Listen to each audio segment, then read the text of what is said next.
Good morning everybody! So today, syempre wag natin kakalimutan ang ating JC Organic Barley. Alright, tikman na naman natin. Kaya ako excited ako everyday bago magsimula mag-workout. Pagkatapos mag-workout, laging ito nagpapa-excite sa akin.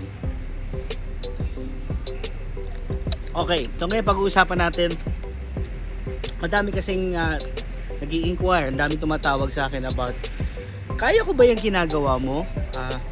Ano ba yung business na yan? So, very simple guys, no? Para sa mga nanonood, para sa iyo to, basta meron kang tita, tito, lola, lolo, pwede tong business na to sa'yo. So, kung meron kanyang apat na yan, tawagan mo ako. Yun lang. Bye!